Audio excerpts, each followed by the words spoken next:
আপনারা দেখছেন আপনাদের প্রিয় YouTube channel the way of education. বন্ধুরা, এই মুহূর্তে আমরা উপস্থিত হয়ে গেছি কলকাতা বিশ্ববিদ্যালয়ের অফিসিয়াল ওয়েবসাইট, যার অফিসিয়াল ওয়েবসাইটটি হচ্ছে www.calcutta.ac.in।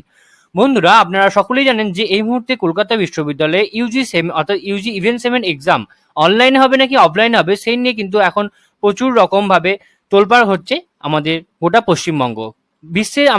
আমাদের পশ্চিমবঙ্গের প্রায় 90% বিশ্ববিদ্যালয় কিন্তু অনলাইনে ঘোষণা করে দিচ্ছে, কিন্তু এখনো অবধি কলকাতা বিশ্ববিদ্যালয় কিন্তু অফলাইনে ঘোষণা করেছে। তারপরে কিন্তু বহু রকম ভাবে কোর্ট কেস হয়েছে এবং তারপরে কিন্তু কলকাতা বিশ্ববিদ্যালয় কিন্তু এখনো কিন্তু দোনামোনার মধ্যে আছেন, তারা তাদের পরীক্ষা অফলাইনে নেবে নাকি অনলাইনে নেবে। তো আজকে কিন্তু হাইকোর্ট স্থগিত রাখলো রায়দান। তো কি হলো আজকে রায় সেটাই কিন্তু আজকে আমরা বিস্তারিতভাবে জানবো এই ভিডিওর মাধ্যমে। তো আপনারা অবশ্যই আমাদের চ্যানেলকে সাবস্ক্রাইব করে দেবেন এবং পাশে থাকা বেল বাটনটা অবশ্যই ক্লিক করে দেবেন, যাতে আমাদের চ্যানেলে আপলোড করা ভিডিও আপনার কাছে সবার প্রথমে পৌঁছে যায়। তো আজকে আমরা এবার দেখে নেবো যে আজকে কি বললো রায়ে। তো পড়ুয়াদের প্রবল বিক্ষোভের পরে রাজ্যে 90% বিশ্ববিদ্যালয় ও কলেজ অনলাইনে পরীক্ষা নেওয়ার কিন্তু সিদ্ধান্ত গ্রহণ করেছে। আর যেখানে কলকাতা বিশ্ববিদ্যালয়ের পরীক্ষা অফলাইনে, এই নিয়ে উঠে এসেছে প্রশ্ন।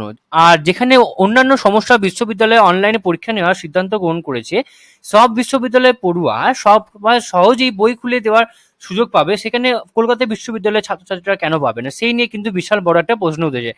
আর সেই জায়গায় কলকাতা বিশ্ববিদ্যালয়ের 50% সিলেবাস কিন্তু শেষ হয়েছে এবং বেশিরভাগটাই কিন্তু অনলাইনে ক্লাস হচ্ছে। এই বৈষম্য কেন, এরকম বৈষম্য সিদ্ধান্ত কেন, সেই নিয়ে কিন্তু সম্প্রতি এই নিয়ে হাইকোর্টে মামলা করেছেন নীলাব্জ গুপ্ত।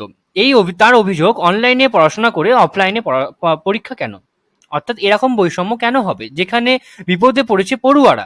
আর আজ ওই মামলার শুনানি করে রায়দান স্থগিত করলেন বিচারপতি সুব্রত তালুকদার ও বিচারপতি লোপিতা বন্দ্যোপাধ্যায় ডিভিশন বেঞ্চ। এর আগে অনলাইনে পরীক্ষা চেয়ে একটি মামলাকে খারিজ করে দেন কলকাতা হাইকোর্টের বিচারপতি কৌশিক চন্দ্র। সব মিলিয়ে এখনো অব্দি সঠিকভাবে বলা যাচ্ছে না কলকাতা বিশ্ববিদ্যালয়ে সেমিস্টারের পরীক্ষা অফলাইনে হবে নাকি অনলাইনে হবে। সূত্রের খবর, সম্ভবত অনলাইনে পরীক্ষা হতে পারে। এই নিয়ে কিন্তু একটা উঠে এসেছে, একটা আমাদের সূত্র মারফত খবর আছে। তো আপনারা অবশ্যই কিন্তু আমাদের চ্যানেলকে ফলো রাখুন লেটেস্ট আপডেট পাওয়ার জন্য। তবে সঠিকভাবে বলা যাচ্ছে না, বিশ্ববিদ্যালয়ের তরফ থেকে চূড়ান্ত বিজ্ঞপ্তি প্রকাশিত হলে তবেই কিন্তু খবর আসবে। তো আপনারা অবশ্যই আমার চ্যানেলকে সাবস্ক্রাইব করে রাখুন, যাতে কলকাতা বিশ্ববিদ্যালয়ের চূড়ান্ত বিজ্ঞপ্তি আসার সাথে সাথেই কিন্তু যাতে আমরা আপনাদেরকে ভিডিও করে জানিয়ে দিতে পারি এবং আপনারা যাতে সেই ভিডিওটা সরাসরি দেখতে পারেন। তো সেই কারণে অবশ্যই আপনারা আমাদের চ্যানেলকে সাবস্ক্রাইব করে দেবেন।